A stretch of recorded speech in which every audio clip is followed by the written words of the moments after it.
ਖਾਲਸਾ ਵਾਹਿਗੁਰੂ ਜੀ ਕੀ ਫਤਿਹ। ਪਰਾਤ ਕਾਲ ਪੂਜਾ ਚੜ੍ਹੈ। ਹਾਜ਼ਰਾ ਹਜ਼ੂਰ ਸਰਬ ਸ਼ਕਤੀਮਾਨ ਗਿਆਨ ਸਮੁੰਦਰ ਬਾਣੀ ਦੇ ਬੋਹਿਤ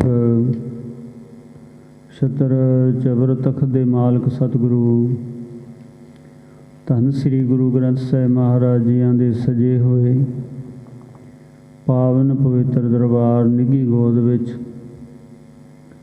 ਸ਼ਾਮ ਦੇ ਦੀਵਾਨ ਦੀਆਂ ਹਾਜ਼ਰੀਆਂ ਭਰ ਕੇ ਲਾਹੇ ਪ੍ਰਾਪਤ ਕਰ ਰਹੇ ਗੁਰੂ ਰੂਪ ਪਿਆਰੀ ਸਾਧ ਸੰਗਤ ਜੀ, ਫਤਿਹ ਪ੍ਰਵਾਨ ਕਰੋ। ਵਾਹਿਗੁਰੂ ਜੀ ਕਾ ਖਾਲਸਾ ਵਾਹਿਗੁਰੂ ਜੀ ਕੀ ਫਤਿਹ। ਸ਼ਾਮ ਦੇ ਦੀਵਾਨ ਦੀਆਂ ਹਾਜ਼ਰੀਆਂ ਭਰਦੇ ਆਨੰਦ ਮਾਣ ਰਹੇ ਸੀ। ਆਓ ਕੁਝ ਸਮਾਂ ਗੁਰੂ ਇਤਿਹਾਸ ਦਾ ਲਾਹਾ ਲਈਏ। ਆਪ ਸਰਵਣ ਕੀਤਾ, ਸਤਿਗੁਰੂ ਪਾਤਸ਼ਾਹ ਜੀਆਂ ਨੇ ਬਖਸ਼ਿਸ਼ ਕੀਤੀ।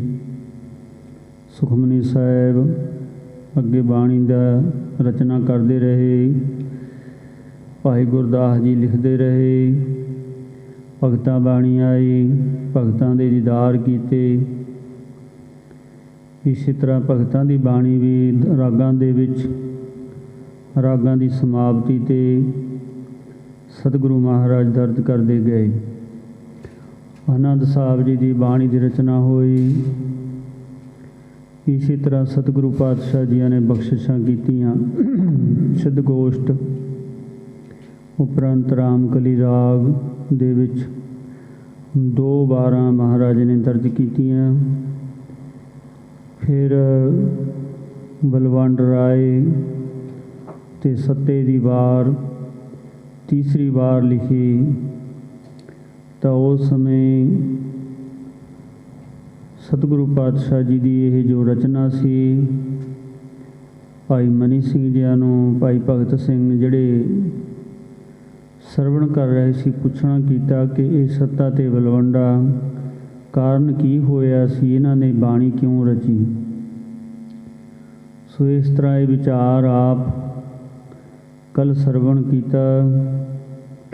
ਬਲਵੰਡ ਪਹਿਲਾਂ ਕਈ ਇਲਾਕਿਆਂ 'ਚ ਫਿਰਦਾ ਰਿਹਾ, ਸੱਤਾ ਮਹਾਰਾਜ ਦੇ ਚਰਨਾਂ 'ਚ ਕੀਰਤਨ ਕਰਦਾ ਰਿਹਾ।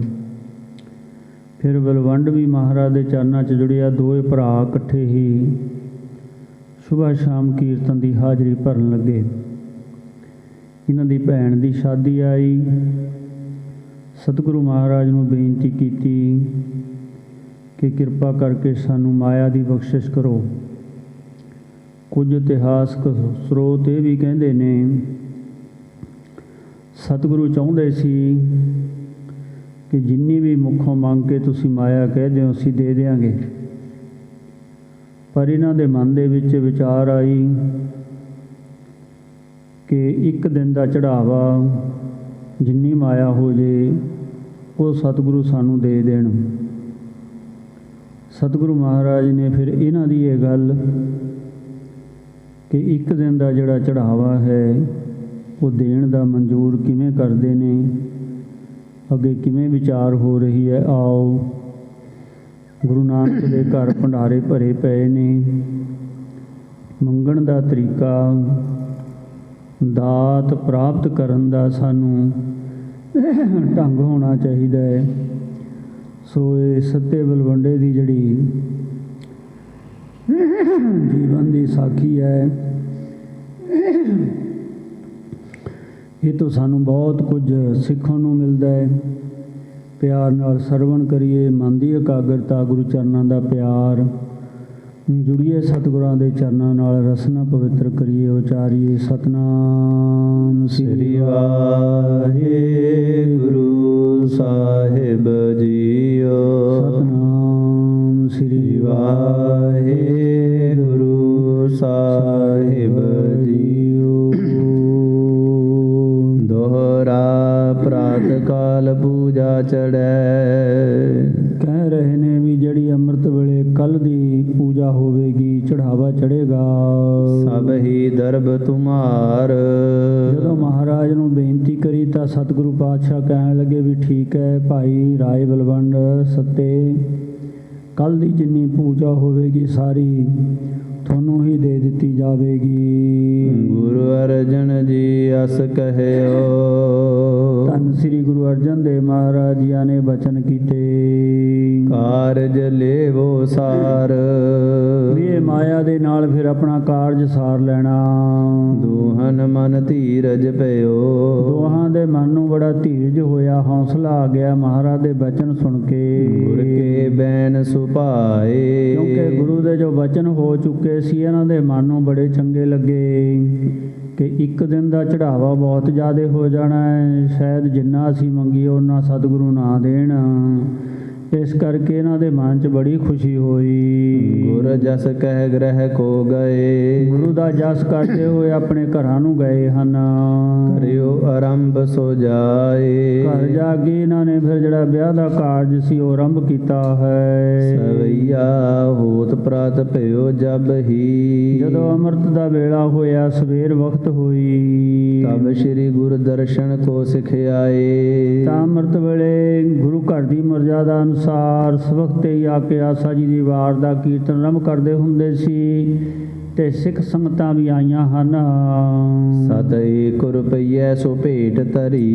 ਇਹਨਾਂ ਨੇ ਕੀਰਤਨ ਕੀਤਾ, ਅੰਮ੍ਰਿਤ ਵੇਲੇ ਦਾ ਦੀਵਾਨ ਸਜਿਆ, ਬੇਅੰਤ ਸੰਗਤਾਂ ਆਈਆਂ ਜਿਨ੍ਹਾਂ ਵੱਲੋਂ ਇਉਮਾਂ ਨੂੰ ਭੇਟਾ ਕਿੰਨੀ ਹੋਈ 101 ਰੁਪਈਆ। ਸੂਰਜ ਪ੍ਰਕਾਸ਼ ਤੇ ਕਰਤਾ ਭਾਈ ਸੰਤੋਖ ਸਿੰਘ ਵੀ ਇਹੀ ਲਿਖਦੇ ਨੇ, ਪਰ ਕੁਝ ਇਤਿਹਾਸਕਾਰਾਂ ਦੀ ਰਾਏ ਹੈ ਕਿ ਕੁਦਰਤੀ ਦੇਵ ਨੇ ਤੋਦਣ ਭੇਟਾ ਬਹੁਤ ਥੋੜੀ ਚੜੀ। ਸਭ ਹੀ ਸਿੱਖ ਸੰਗਤ ਹਵੈ ਇਕਠਾਏ। ਸਾਰੀਆਂ ਸਿੱਖ ਸੰਗਤਾਂ ਬੜੀਆਂ ਇਕੱਤਰ ਹੋਈਆਂ। ਸੁਖ ਸਿੰਧ ਬੁਲਾਏ ਤਬੈ ਦੁਹੂ ਭਰਾਤਨ। ਸਤ ਸੁੱਖਾਂ ਦੇ ਦਾਤੇ ਸਤਿਗੁਰੂ ਮਹਾਰਾਜ ਨੇ ਫਿਰ ਦੋਹਾਂ ਭਰਾਵਾਂ ਨੂੰ ਸੱਦ ਲਿਆ ਹੈ। ਦੀਨੇ ਸੋ ਤਿਨ ਲੈ ਦੁਖ ਪਾਏ। ਜੋ ਚੜਾਵਾ ਚੜਿਆ ਸਤਿਗੁਰੂ ਮਹਾਰਾਜ ਨੇ ਦੇ ਦਿੱਤਾ। ਤੇ ਇਹ ਵੀ ਆਉਂਦਾ ਹੈ ਕਿ 4.5 ਪੈਸੇ ਜਾਂ 4.5 ਆਨੇ ਇੱਕ ਮਹਾਨ ਵੱਡੀ ਬਰਕਤ ਧੰਨ ਗੁਰੂ ਅਰਜਨ ਦੇਵ ਮਹਾਰਾਜ ਨੇ ਆਪਣੇ ਕੋਲੋਂ ਬਖਸ਼ਿਸ਼ ਕੀਤੀ। ਇੱਕ ਆਨਾ ਇੱਕ ਸਤਿਗੁਰਾਂ ਦਾ ਆਪਣਾ ਅੱਧਾ ਆਨਾ ਦਿੱਤਾ। ਇਸ ਤਰ੍ਹਾਂ ਮਰਦਾਨੇ ਨੂੰ ਵੀ ਜਦੋਂ ਕਾਫੀ ਲੰਮੇ ਸਮੇਂ ਬਾਅਦ ਮਹਾਰਾਜ ਮੁੜ ਕੇ ਆਏ, ਤਲਵੰਡੀ ਮਰਦਾਨਾ ਕਹਿਣ ਲੱਗਿਆ ਮਹਾਰਾਜ ਘਰੇ ਜਾਣਾ ਹੈ। ਸਤਿਗੁਰੂ ਮਹਾਰਾਜ ਨੇ ਕਰੋੜਾਂ ਦੀ ਮੁੱਠੀ ਭਰ ਕੇ ਮਰਦਾਨੇ ਦੀ ਲੜ ਬੰਨ੍ਹ ਦਿੱਤੀ। ਜਦੋਂ ਘਰੇ ਜਾ ਕੇ ਦੇਖਿਆ ਉਹ ਸਾਰਾ ਹੀ ਸੋਨਾ ਸੀ। ਇਹ ਮਰਦਾਨਾ ਉਦੋਂ ਕਹਿੰਦਾ ਮਹਾਰਾਜ ਰੋੜ ਮੈਂ ਕੀ ਕਰਨੇ ਨੇ, ਪਰ ਨਹੀਂ, ਮਰਦਾਨੇ ਨੂੰ ਪਤਾ ਸੀ ਵੀ ਇਹ ਰੋੜ ਨਹੀਂ, ਇਹ ਬਰਕਤ ਹੈ, ਇਹ ਗੁਰੂ ਦੀ ਦਾਤ ਹੈ। ਪਰ ਇਹਨਾਂ ਨੂੰ ਇਹ ਗੱਲ ਸਮਝ ਨਾ ਆਈ। ਇਹਨਾਂ ਦੇ ਮਨ ਦੇ ਵਿੱਚ ਕੁਦਰਤੀ ਦੇਵ ਨੇ ਤੈਸੀ ਹੋਈ ਲਾਲਚ, ਮੋਹ ਜਾਗਿਆ ਹੋਇਆ ਸੀ ਮਾਇਆ ਦਾ। ਇਸ ਕਰਕੇ ਨਾ ਸਮਝੇ 101 ਰੁਪਈਆ ਸਤਿਗੁਰੂ ਮਹਾਰਾਜ ਜੋ ਚੜਾਵਾ ਚੜਿਆ ਦਿੱਤਾ ਹੈ। ਸ਼੍ਰੀ ਗੁਰ ਅਗਰ ਵਗਾਏ ਦੀਏ।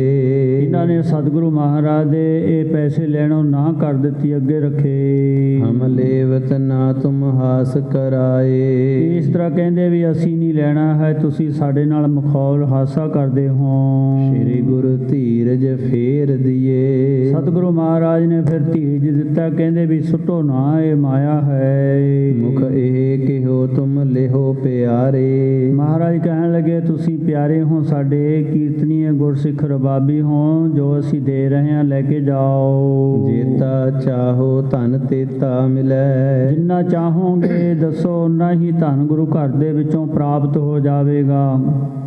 ਪਰ ਇਹ ਮੰਗ ਚੁੱਕੇ ਸੀ ਇੱਕ ਦਿਨ ਦਾ ਚੜਾਵਾ ਦੇ ਦਿਓ, ਅੱਗੇ ਕਿਵੇਂ ਮੰਗਣਾ।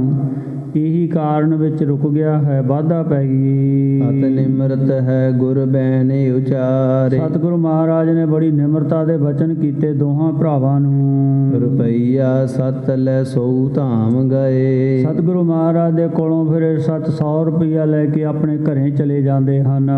ਹਰ ਨਿੰਦ ਫਿਰਤ ਭੇ ਗੁਰ ਕੋ ਦਰਬਾਰੇ। ਪਰ ਹੁਣ ਗੁਰੂ ਦਰਬਾਰ ਦੀ ਨਿੰਦਿਆ ਕਰਨ ਲੱਗੇ ਦੋਏ ਭਰਾ। ਜਾਮੈ ਨਾਹੇ ਗੁਰੂ ਢਿਗ ਆਜ ਤੇ। ਕਹਿੰਦੇ ਅੱਜ ਤੋਂ ਅਸੀਂ ਗੁਰੂ ਦੀ ਹਜ਼ੂਰੀ ਨਹੀਂ ਜਾਣਾ ਕੀਰਤਨ ਕਰਨ ਵਾਸਤੇ। ਕਾਰਜ ਨਾਹੇ ਕੋ ਹਮ ਸਾਰੇ। ਕਿਉਂਕਿ ਸਾਡਾ ਕੋਈ ਕਾਰਜ ਨਹੀਂ ਸਤਿਗੁਰਾਂ ਨੇ ਸਾਰਿਆ ਹੈ। ਦੋਰਾ ਸ੍ਰੀ ਗੁਰ ਕੇ ਢਿਗ ਨਹਿ ਗਏ। ਸਤਿਗੁਰੂ ਮਹਾਰਾਜ ਦੇ ਹਜ਼ੂਰ ਨਾ ਆਏ ਦੋਏ ਭਰਾ। ਅਗਲੇ ਦਿਵਸ ਵਿਚਾਰ।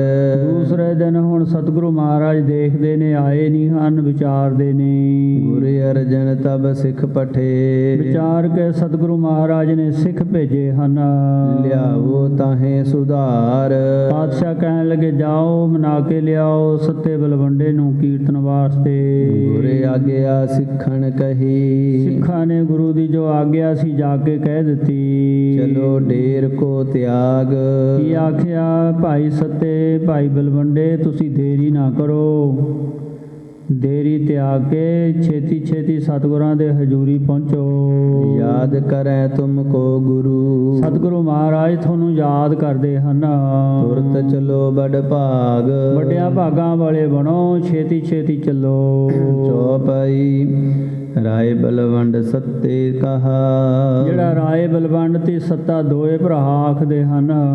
ਗੁਰ ਟਿਗ ਜਾਏ ਸੋ ਕਿਆ ਹਮ ਲਹਾ। ਕਹਿੰਦੇ ਗੁਰੂ ਦੇ ਕੋਲ ਜਾ ਕੇ ਅਸੀਂ ਕੀ ਲੈ ਲਿਆ ਹੈ। ਲਗੈ ਦੀਵਾਨ ਕੀਰਤਨ ਹਮ ਕਰੈ। ਜਦੋਂ ਦੀਵਾਨ ਲੱਗਦਾ ਅਸੀਂ ਹੀ ਸਤਿਗੁਰਾਂ ਦੇ ਕੋਲ ਕੀਰਤਨ ਕਰਦੇ ਹਾਂ। ਗੁਰੂ ਗੁਰੂ ਤਾਂ ਕੋ ਜਗ ਰਰੈ। ਇਹ ਸਾਡੇ ਕੀਰਤਨ ਕਰਨ ਕਰਕੇ ਹੀ ਜਗਤ ਦੇ ਲੋਕੀ ਗੁਰੂ ਕਹਿੰਦੇ ਹਨ। ਆਖੋ ਸਤਿਨਾਮ ਸ੍ਰੀ ਵਾਹਿਗੁਰੂ।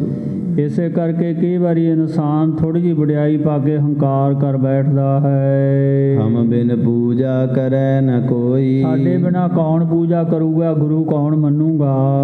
ਅਬ ਤੋ ਨਹਿ ਜਾਵਣ ਹਮ ਹੋਈ। ਕਹਿੰਦੇ ਹੁਣ ਸਾਡਾ ਜਾਣਾ ਨਹੀਂ ਬਣਦਾ ਹੈ, ਅਸੀਂ ਨਹੀਂ ਜਾਵਾਂਗੇ। ਜਤਨ ਅਨੇਕ ਸਿੱਖ ਕਰ ਹਾਰੇ। ਯਤਨ ਬੜੇ ਕੀਤੇ, ਸਿੱਖਾਂ ਨੇ ਬੜੇ ਤਰੀਕੇ ਦੇ ਨਾਲ ਮਨਾਇਆ ਪਰ ਨਹੀਂ ਮੰਨ ਰਹੇ। ਨਹਾ ਨਹਾ ਤਿੰਨ ਬਚਨ ਉਚਾਰੇ। ਭਾਈ ਇਹਨਾਂ ਦੇ ਮੂੰਹ ਵਿੱਚ ਨਾ ਆ ਸੁੱਕੀ ਸੀ, ਨਾ ਹੀ ਕਰਦੇ ਰਹੇ ਕਿ ਅਸੀਂ ਨਹੀਂ ਜਾਣਾ, ਅਸੀਂ ਨਹੀਂ ਹੁਣ ਜਾਣਾ ਹੈ। ਨਾ ਆਏ ਤਬ ਸਿੱਖ ਹਟ ਆਏ। ਆਖਰ ਗੁਰਸਿੱਖ ਵਾਪਸ ਮੁੜਾਉਂਦੇ ਹਨ ਜਦੋਂ ਨਾ ਮੰਨੇ। ਸਭ ਬਿਰਤੰਤ ਆ ਗੁਰੈ ਸੁਨਾਏ। ਸਾਰਾ ਬਿਰਤਾਂਤ ਆ ਕੇ ਸਤਿਗੁਰੂ ਮਹਾਰਾਜ ਨੂੰ ਸੁਣਾ ਦਿੱਤਾ ਗੁਰਸਿੱਖਾਂ ਨੇ। ਸ੍ਰੀ ਗੁਰ ਔਰ ਸਿੱਖ ਪਠ ਦੀਏ। ਫਿਰ ਵੀ ਮਹਾਰਾਜ ਕਿੰਨੇ ਦਿਆਲੂ ਸੀ। ਮਹਾਰਾਜ ਕਹਿਣ ਲੱਗੇ ਨਹੀਂ ਭਾਈ ਇੱਕ ਵਾਰੀ ਹੋਰ ਜਾਵੋ। ਇਹ ਆਉਂਦਾ ਕਿ ਮਹਾਰਾਜ ਨੇ ਫਿਰ ਭਾਈ ਗੁਰਦਾਸ ਜੀਆਂ ਨੂੰ ਵੀ ਭੇਜਿਆ। ਲਿਆਵੋ ਤਾਹੇ ਮਾਨ ਬਹੁ ਕੀਏ। ਉਹਨਾਂ ਦਾ ਮਾਣ ਸਤਿਕਾਰ ਕਰਕੇ ਲਿਆਓ ਭਾਈ ਸਾਹਿਬ ਜੀ। ਬਚਨ ਮਾਨ ਗੁਰ ਕੇ ਸਿੱਖ ਧਾਏ। ਬਚਨ ਮੰਨ ਕੇ ਗੁਰੂ ਦੇ ਸਿੱਖ ਫੇਰ ਜਾਂਦੇ ਹਨ। ਬਲਵੰਡ ਸੱਤੇ ਕੇ ਗ੍ਰਹਿ ਮੈਂ ਆਏ। ਬਲਵੰਡ ਸੱਤੇ ਦੇ ਘਰੇ ਆ ਜਾਂਦੇ ਹਨ।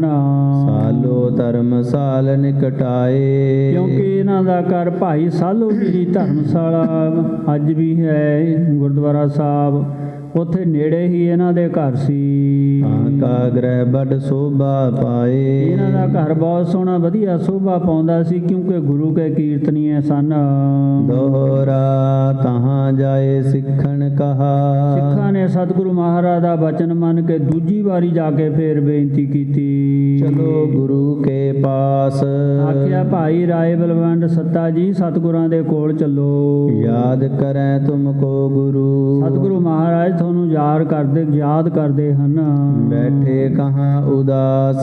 ਤੁਸੀਂ ਆਪਣੇ ਘਰੇ ਕਿਉਂ ਉਦਾਸ ਬੈਠੇ ਹੋ, ਕਿਉਂ ਉਦਾਸੀ ਮਨ ਵਿੱਚ ਲਿਆਂਦੀ ਹੈ। ਬਲਵੰਡ ਸੱਤੇ ਤਬ ਕਹਾ। ਦੋਏ ਭਰਾ ਵੀਰ ਜਵਾਬ ਦਿੰਦੇ ਹਨ। ਕਰੋ ਜਤਨ ਜੋ ਕੋਰ। ਕਹਿੰਦੇ ਭਾਵੇਂ ਤੁਸੀਂ ਕਰੋੜਾਂ ਹੀ ਯਤਨ ਕਰੋ, ਹਮ ਤੋਂ ਅਬ ਜਾਵੇਂ ਨਹੀਂ। ਅਸੀਂ ਨਹੀਂ ਜਾਵਾਂਗੇ। ਤੋਹੇ ਗੁਰੂ ਕੀ ਓਰ। ਗੁਰੂ ਮਹਾਰਾਜ ਵੱਲ ਹੁਣ ਨਹੀਂ ਜਾਵਾਂਗੇ। ਉਹ ਦੋਏ ਭਰਾਵਾਂ ਨੇ ਆਖਿਆ ਹੈ। ਅੜਿਲ ਇਮ ਸੁਨ ਤਿਨ ਕੇ ਬੈਨ। ਕਿਉਂ ਗੁਰਸਿੱਖ ਫਿਰ ਇਹਨਾਂ ਦੋਹਾਂ ਦੇ ਬੈਨ ਬਚਨ ਸੁਣ ਕੇ ਸਿੱਖ ਮੁੜ ਆਇਓ। ਫਿਰ ਗੁਰਸਿੱਖ ਵਾਪਸ ਮੁੜਾਉਂਦੇ ਹਨ। ਮੈਨ ਕਹੈ ਜੋ ਤਿਨੈ ਸੋ ਗੁਰੈ ਸੁਣਾਇਓ। ਜੋ ਫਿਰ ਇਹਨਾਂ ਦੋਹਾਂ ਭਰਾਵਾਂ ਨੇ ਕਈ ਪ੍ਰਕਾਰ ਦੇ ਬਚਨ ਕੀਤੇ ਗੁਰੂ ਘਰ ਪ੍ਰਤੀ। ਸਿੱਖਾਂ ਨੇ ਆ ਕੇ ਫੇਰ ਸਤਿਗੁਰੂ ਮਹਾਰਾਜ ਜੀ ਨੂੰ ਸਾਰੇ ਦੱਸ ਦਿੱਤੇ ਹਨ ਜੀ। ਮਹਾਰਾਜ ਨਹਿ ਮਾਨੈ ਮੂੜ ਗਵਾਰ ਜੜ। ਕੀ ਆਖਿਆ ਮਹਾਰਾਜ? ਇਹ ਮੂੜ ਨੇ ਭਾਵ ਕਿ ਹੰਕਾਰ ਗਵਾਰ ਹੁੰਦਾ ਜਿਹੜਾ ਇਉਂ ਮੰਨ ਲਓ ਵੀ ਕੀਤੇ ਹੋਏ ਨੂੰ ਭੁਲਾ ਦੇਵੇ, ਮੂਰਖ ਬਣ ਜਾਵੇ। ਹੁਣ ਉਹ ਮੰਨ ਨਹੀਂ ਰਹੇ। ਅਸੀਂ ਬੜਾ ਮਨਾਇਆ ਹੈ, ਗੁਰੂ ਘਰ ਦੀ ਉਪਮਾ ਨਹੀਂ ਜਾਣਦੇ। ਹੋ ਤਾਂ ਕੇ ਮਨ ਅਭਿਮਾਨ ਕੇ ਗਾਵੇਂ ਰਾਗ ਪੜ। ਉਹਨਾਂ ਦੇ ਮਨ ਦੇ ਵਿੱਚ ਹੰਕਾਰ ਹੋ ਗਿਆ। ਸੱਚੇ ਸਤਿਗੁਰੂ ਜੀ ਉਹ ਕਹਿੰਦੇ ਨੇ ਅਸੀਂ ਹੀ ਰਾਗ ਪੜ੍ਹ ਕੇ ਗੁਰੂ ਘਰ 'ਚ ਕੀਰਤਨ ਕਰਦੇ ਹਾਂ, ਹੋਰ ਕੋਈ ਕਰਦਾ ਨਹੀਂ, ਨਾ ਕਰ ਸਕਦਾ ਹੈ। ਸੁਣੇ ਸਿੱਖ ਕੇ ਬੈਨ ਗੁਰ ਮਨ ਧਾਰਿਓ। ਸਿੱਖਾਂ ਦੇ ਬਚਨ ਸੁਣ ਕੇ ਫੇਰ ਸਤਿਗੁਰੂ ਮਹਾਰਾਜ ਜੀ ਮਨ ਦੇ ਵਿੱਚ ਇਹ ਧਾਰਨ ਕਰਦੇ ਹਨ।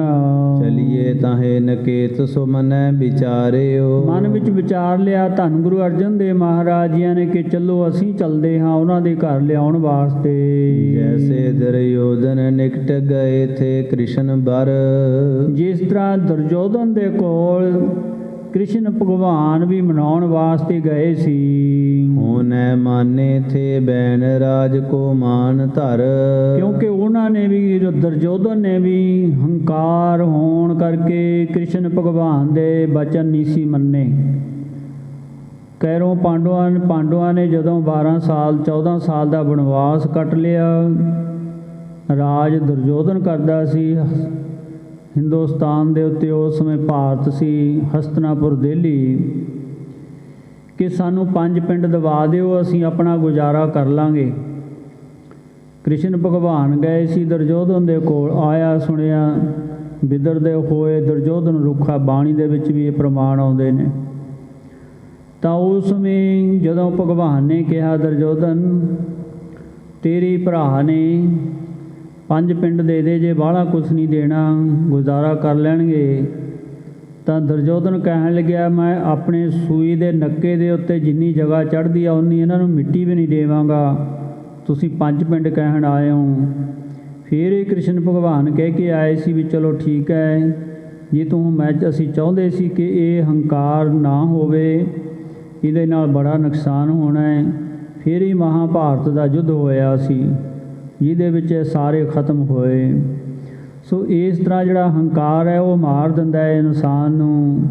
ਕਵੀ ਜੀਆਂ ਨੇ ਪ੍ਰਮਾਣ ਦਿੱਤਾ ਇੱਥੇ। ਚੌਪਈ ਤੈਸੇ ਗੁਰੂ ਤਹਾਂ ਸਿਧਾਏ। ਸਤਿਗੁਰੂ ਮਹਾਰਾਜ ਇਸ ਕਰਕੇ ਫਿਰ ਆਪ ਦਇਆ ਦੇ ਸਾਗਰ ਗਏ ਹਨ ਲੈਣ ਵਾਸਤੇ। ਬਲਵੰਡ ਸੱਤੇ ਗ੍ਰਹਿ ਗੁਰ ਆਏ। ਸੱਤੇ ਬਲਵੰਡ ਦੇ ਘਰ ਸੱਚੇ ਸਤਿਗੁਰੂ ਮਹਾਰਾਜ ਧੰਨ ਗੁਰੂ ਅਰਜਨ ਦੇਵ ਮਹਾਰਾਜ ਆਪ ਚੱਲ ਕੇ ਗਏ ਲਿਆਉਣ ਵਾਸਤੇ। ਆਗੇ ਬੈਠ ਰਹੇ ਧਰਮਾਨ। ਸਤਿਗੁਰੂ ਮਹਾਰਾਜ ਜਦੋਂ ਪਹੁੰਚੇ ਅੱਗੋਂ ਇਹ ਹੰਕਾਰ ਦੇ ਵਿੱਚ ਬੈਠੇ ਹੀ ਰਹੇ। ਆਖੋ ਸਤਨਾਮ ਸ੍ਰੀ ਵਾਹਿਗੁਰੂ। ਹੁਣ ਇੱਥੇ ਸਾਨੂੰ ਇਹ ਵੀ ਸਮਝਣਾ ਚਾਹੀਦਾ ਹੈ ਕਿ ਜਿਹੜੇ ਗੁਰੂ ਕੇ ਕੀਰਤਨੀਏ ਨੇ ਉਹਨਾਂ ਦਾ ਗੁਰੂ ਘਰ ਦੇ ਵਿੱਚ ਕਿੰਨਾ ਮਾਣ ਅਤੇ ਸਤਿਕਾਰ ਹੈ। ਇਹ ਵੀ ਧਿਆਨ ਰੱਖਣਾ ਕਿ ਕੀਰਤਨੀਆ ਹੰਕਾਰੀ ਨਾ ਹੋਵੇ, ਮਾਣ ਕਰਨ ਵਾਲਾ ਨਾ ਹੋਵੇ, ਨਿਮਰਤਾ ਵਾਲਾ ਹੋਣਾ ਚਾਹੀਦਾ ਕੀਰਤਨੀਆ ਵੀ। ਸੋ ਇਸ ਤਰ੍ਹਾਂ ਇਹ ਦੋਵੇਂ ਪਾਸਿਓਂ ਇਹ ਸਾਖੀ ਦੇ ਵਿੱਚ ਸਾਨੂੰ ਬਹੁਤ ਵੱਡਾ ਗਿਆਨ ਪ੍ਰਾਪਤ ਹੁੰਦਾ ਹੈ ਕਿ ਹੰਕਾਰ ਤੋਂ ਹਮੇਸ਼ਾ ਹੀ ਬਚ ਕੇ ਰਹਿਣਾ ਜੇ ਕੀਰਤਨ ਦੀ ਦਾਤ ਮਿਲੀ ਹੈ। ਅਤੇ ਗੁਰੂ ਦੇ ਘਰ ਦੇ ਵਿੱਚ ਫਿਰ ਕੀਰਤਨੀਆਂ ਦਾ ਮਾਣ ਸਾਨੂੰ ਵੀ ਸੰਗਤਾਂ ਨੂੰ ਵੱਧ ਤੋਂ ਵੱਧ ਕਰਨਾ ਚਾਹੀਦਾ, ਕਿਸੇ ਤਰ੍ਹਾਂ ਨਰਾਦਰ ਨਹੀਂ ਕਰਨਾ ਚਾਹੀਦਾ। ਸੋ ਇਸ ਤਰ੍ਹਾਂ ਸਤਿਗੁਰੂ ਮਹਾਰਾਜ ਆਪ ਗਏ। ਸ੍ਰੀ ਗੁਰੂ ਕੋ ਨੈ ਆਦਰ ਠਾਣ। ਪਰ ਇਹਨਾਂ ਨੇ ਸਤਿਗੁਰੂ ਮਹਾਰਾਜ ਦਾ ਆਦਰ ਸਤਿਕਾਰ ਨਹੀਂ ਕੀਤਾ ਹੈ। ਬੈਠ ਸ੍ਰੀ ਗੁਰੂ ਬਚਨ ਅਲਾਏ। ਸਤਿਗੁਰੂ ਮਹਾਰਾਜ ਬੈਠ ਜਾਂਦੇ ਹਨ ਕੋਲ, ਫਿਰ ਬਚਨ ਕਰਦੇ ਹਨ। ਕਾਰਨ ਕੌਣ ਤੁਮੈ ਰਿਸ ਖਾਏ। ਮਹਾਰਾਜ ਕਹਿਣ ਲੱਗੇ ਭਾਈ ਰਾਏ ਬਲਵੰਡ ਸੱਤਾ ਕੀ ਕਾਰਨ ਹੈ, ਤੁਸੀਂ ਇੰਨਾ ਗੁੱਸਾ ਕਾਹਤੇ ਕੀਤਾ ਹੈ। ਜਿਤਨੋ ਦਰਬਚ ਹੋ ਅਬ ਲੇਵੋ। ਜਿੰਨਾ ਤੁਸੀਂ ਧਨ ਚਾਹੋ ਅਸੀਂ ਓਨਾ ਹੀ ਦੇ ਦਿਆਂਗੇ। ਗੁਰੂ ਨਾਨਕ ਭੰਡਾਰ ਅਭੇਵੋ। ਕਿਉਂਕਿ ਗੁਰੂ ਨਾਨਕ ਦੇ ਘਰ ਤਾਂ ਭੰਡਾਰੇ ਭਰੇ ਪਏ ਨੇ, ਤੂੰ ਲੈਣ ਵਾਲਾ ਬਣ ਤਾਂ ਸਹੀ, ਤੈਨੂੰ ਕੀ ਚਾਹੀਦਾ ਹੈ। ਇੱਥੇ ਕਿਸੇ ਗੱਲ ਦਾ ਘਾਟਾ ਨਹੀਂ ਹੈ। ਸਾਚੇ ਸਾਹਿਬਾਂ ਕਿਆ ਨਾਹੀਂ ਘਰ ਤੇਰਾ, ਕੀ ਨਹੀਂ ਇਸ ਗੁਰੂ ਨਾਨਕ ਦੇ ਘਰ ਦੇ ਵਿੱਚ। ਬਲਵੰਡ ਕਹਾ ਹਮ ਕਛੂ ਨ ਦੇਖਾ, ਬਲਵੰਡ ਰਾਏ ਕਹਿਣ ਲੱਗਿਆ ਅਸੀਂ ਕੀ ਦੇਖਿਆ ਹੈ। ਤੁਮ ਪਾਖਤ ਭੰਡਾਰ ਅਲੇਖਾ, ਜਿਹੜਾ ਤੁਸੀਂ ਇਹ ਭੰਡਾਰਾ ਭਰਿਆ ਹੋਇਆ ਆਖਦੇ ਹੋ, ਦੱਸਦੇ ਹੋ। ਸਹੰਸਰ ਰੁਪਈਆ ਲੱਗੇ ਵਿਵਾਹਾ, ਇਸ ਤਰ੍ਹਾਂ ਵਿਆਹ ਹੈ ਭੈਣ ਦਾ ਵੀ ਇਹ ਜਿਹੜਾ 100 ਰੁਪਏ ਨਾਲ ਵਿਆਹ ਥੋੜ੍ਹਾ ਹੋਣ ਲੱਗਿਆ ਹੈ। ਤੁਮ ਦਿਓ ਸੋ ਏਕ ਉਮਾਹਾ, ਭਾਵ ਤੁਸੀਂ ਨੇ 100 ਰੁਪਈਆ ਦਿੱਤਾ ਹੈ, ਇਹਦੇ ਵਿੱਚ ਵਿਆਹ ਦੇ 1000 ਰੁਪਈਆ, ਸਹੰਸਰ ਨਾਮ 1000 ਦਾ ਹੁੰਦਾ ਹੈ, ਵੀ 1000 ਰੁਪਈਆ ਲੱਗ ਜਾਣਾ, ਤੁਸੀਂ 100 ਹੀ ਦਿੱਤਾ ਹੈ। ਇਉਂ ਸਤਿਗੁਰੂ ਮਹਾਰਾਜ ਨੂੰ ਆਖਦਾ ਹੈ, ਤੁਮਰੇ ਸਾਥ ਨਹੀਂ ਹਮ ਜਾਵੇਂ, ਅਸੀਂ ਤੁਹਾਡੇ ਨਾਲ ਨਹੀਂ ਜਾਵਾਂਗੇ। ਹੋਰ ਜਗਤ ਤੇ ਮੰਗ ਲਿਆਵੇਂ, ਹੋਰ ਜਗਤ ਦੇ ਵਿੱਚ ਇਸੇ ਤਰ੍ਹਾਂ ਗਾ ਕੇ ਮੰਗ ਲਿਆਵਾਂਗੇ ਲੋਕਾਂ ਕੋਲੋਂ। ਸ੍ਰੀ ਗੁਰੂ ਕਹਾ ਕ੍ਰੋਧ ਨਹੀਂ ਧਰੋ, ਪਾਤਸ਼ਾਹ ਕਹਿਣ ਲੱਗੇ ਭਾਈ ਕ੍ਰੋਧ ਨਾ ਕਰੋ। ਗੁਰੂ ਨਾਨਕ ਕੇ ਬੈਨ ਚਿਤਰੋ, ਗੁਰੂ ਨਾਨਕ ਦੇ ਘਰ ਦੇ ਬੈਨ ਹਿਰਦੇ ਵਿੱਚ ਲਿਆਓ, ਬਚਨ ਹਿਰਦੇ ਵਿੱਚ ਲਿਆਓ, ਭਾਵ ਬਾਣੀ ਗਾਓ। ਦੋਹਰਾ ਭਗਤ ਸਿੰਘ ਪੂਛਤ ਭਇਆ, ਜਦੋਂ ਸਤਿਗੁਰੂ ਮਹਾਰਾਜ ਨੇ ਆਖਿਆ, ਇਤਿਹਾਸ ਦੇ ਕਰਤਾ ਇਹ ਗੱਲ ਵਿਚਾਲੇ ਕਹਿੰਦੇ ਨੇ, ਕਹਿੰਦੇ ਭਾਈ ਮਨੀ ਸਿੰਘ ਜਦੋਂ ਇਹ ਬਚਨ ਸੁਣਾ ਰਿਹਾ ਸੀ ਸਤਿਗੁਰਾਂ ਦੇ, ਤਾਂ ਭਾਈ ਭਗਤ ਸਿੰਘ ਮਨੀ ਸਿੰਘ ਜੀਆਂ ਨੂੰ ਪੁੱਛ ਰਹੇ ਹਨ, ਪ੍ਰਭ ਕਿਆ ਬਚ ਭਾਖ, ਪ੍ਰਭ ਭਾਵ ਕਿ ਇਹ ਭਾਈ ਮਨੀ ਸਿੰਘ ਜੀ ਫਿਰ ਸਤਿਗੁਰੂ ਮਹਾਰਾਜ ਨੇ ਜਿਹੜੇ ਬਚਨ ਕੀਤੇ, ਗੁਰੂ ਨਾਨਕ ਕਿਆ ਬਚ ਕਹੇ, ਕੀ ਬਚਨ ਹੋਏ ਜੋ ਜਿਸ ਕਰਕੇ ਇਹਨਾਂ ਨੂੰ ਫਿਰ ਇਸ ਤਰ੍ਹਾਂ ਗੁਰੂ ਘਰ ਦੇ ਵਿੱਚੋਂ ਭ੍ਰਿਸ਼ਟਿਆ ਗਿਆ। ਸੋ ਸੁਣਾਵੋ ਸਾਖ, ਉਹ ਬਚਨ ਸੁਣਾਓ ਕਿ ਅਸਲੀ ਕਾਰਨ ਕੀ ਹੋਇਆ, ਕਿਉਂ ਇਹ ਗੁਰੂ ਘਰ ਦੇ ਵਿੱਚੋਂ ਫਿਰ ਫਟਕਾਰੇ ਰਹੇ, ਗੁਰੂ ਘਰ ਵਿੱਚ ਫਿਰ ਮੁੜ ਕੇ ਕਿਉਂ ਆਏ, ਇਸ ਤਰ੍ਹਾਂ ਆਖਦੇ ਹਨ। ਦੋਹਰਾ ਯਾਦ ਕਰਾਏ ਬਚਨ ਮੋ, ਇਸ ਤਰ੍ਹਾਂ ਜਿਹੜੇ ਬਚਨ ਹੋਏ ਉਹ ਫਿਰ ਬਚਨ ਸੁਣਾਉਂਦੇ ਨੇ, ਯਾਦ ਕਰਾਉਂਦੇ ਨੇ। ਗੁਰ ਅਰਜਨ ਸੁਖਮ ਖਾਨ, ਸੁੱਖਾਂ ਦੀ ਖਾਨ ਧੰਨ ਸ੍ਰੀ ਗੁਰੂ ਅਰਜਨ ਦੇਵ ਮਹਾਰਾਜ ਬਖਸ਼ਿਸ਼ਾਂ ਦੇ ਦਾਤੇ, ਭਾਵੀ ਵਸ ਮਾਨੇ ਨਹੀਂ, ਕਿਉਂਕਿ ਕਿ ਹੰਕਾਰ ਆਇਆ ਹੋਇਆ ਇਹਨਾਂ ਦੇ ਮਨ ਦੇ ਵਿੱਚ, ਹੰਕਾਰ ਹੋਣ ਕਰਕੇ ਬਚਨ ਨਹੀਂ ਮੰਨ ਰਹੇ। ਕਿਉਂ ਨਹੀਂ ਮੰਨ ਰਹੇ? ਭਾਵੀ ਹੈ। ਜਦੋਂ ਸਮਾਂ ਆ ਜਾਂਦਾ ਹੈ ਵਿਪਰੀਤ ਬੁੱਧਿਅੰ ਬਨਾਸ ਕਾਲੇ, ਤਾਂ ਫਿਰ ਮਨ ਹੈ ਜਿਹੜਾ ਨਾ ਸਾਡਾ ਚੰਗੇ ਗੱਲਾਂ ਸੋਚਦਾ ਮਾੜੀਆਂ ਗੱਲਾਂ ਸੋਚਣੀਆਂ ਸ਼ੁਰੂ ਕਰ ਜਾਂਦਾ ਹੈ, ਤਾਂ ਉਦੋਂ ਸਾਡੇ ਜੀਵਨ ਦੇ ਵਿੱਚ ਪਲਟਾ ਹੋ ਜਾਂਦਾ, ਇੱਕਦਮ ਹੀ ਬੜਾ ਦੁੱਖ ਪਾਉਂਦੇ ਹਾਂ। ਗੁਰ ਕੀ ਨਿੰਦਾ ਠਾਨ, ਇਸ ਕਰਕੇ ਭਾਈ ਭਗਤ ਸਿੰਘ ਜੀਆਂ ਨੂੰ ਭਾਈ ਮਨੀ ਸਿੰਘ ਸੁਣਾ ਰਹੇ ਨੇ, ਕਹਿੰਦੇ ਫਿਰ ਇਹਨਾਂ ਨੇ ਗੁਰੂ ਦੀ ਨਿੰਦਿਆ ਕੀਤੀ। ਕਿਵੇਂ ਨਿੰਦਿਆ ਕੀਤੀ? ਕੀ ਗਈ ਗੱਲਾਂ ਕਹੀਆਂ ਧੰਨ ਗੁਰੂ ਅਰਜਨ ਦੇਵ ਮਹਾਰਾਜ ਜੀਆਂ ਨੂੰ, ਦਰ 'ਤੇ ਆਇਆਂ ਨੂੰ, ਸੱਤੇ ਤੇ ਬਲਵੰਡੇ ਨੇ। ਇਹ ਪਿਆਰ ਨਾਲ ਕੱਲ੍ਹ ਨੂੰ ਸੁਣਨੀਆਂ। ਸਤਿਗੁਰੂ ਮਹਾਰਾਜ ਫਿਰ ਵਾਪਸ ਮੁੜਦੇ ਨੇ। ਕਿੰਨਾ ਪਿਆਰ ਕੀਤਾ ਮਹਾਰਾਜ ਨੇ ਕੀਰਤਨੀਏ ਹੋਣ ਕਰਕੇ, ਪਰ ਫਿਰ ਜਦੋਂ ਹੰਕਾਰ ਕਰਦੇ ਨੇ, ਕਿਸ ਤਰ੍ਹਾਂ ਦੇ ਬਚਨ ਕਰੇ ਨੇ, ਉਹ ਪਿਆਰ ਨਾਲ ਕੱਲ੍ਹ ਨੂੰ ਸੁਣਿਓ। ਆਓ ਪੰਕਤੀਆਂ ਸਰਵਣ ਕਰਕੇ ਫਤਿਹ ਪ੍ਰਵਾਨ ਕਰਨੀ ਜੀਓ। ਯਾਦ ਕਰਾਏ ਬਚਨ ਸੋ ਗੁਰ ਅਰਜਨ ਸੁਖ ਖਾਨ, ਭਾਵੀ ਵਸ ਮਾਨੇ ਨਹੀਂ ਗੁਰ ਕੀ ਨਿੰਦਾ ਠਾਨ। ਵਾਹਿਗੁਰੂ ਜੀ ਕਾ ਖਾਲਸਾ, ਵਾਹਿਗੁਰੂ ਜੀ ਕੀ ਫਤਿਹ।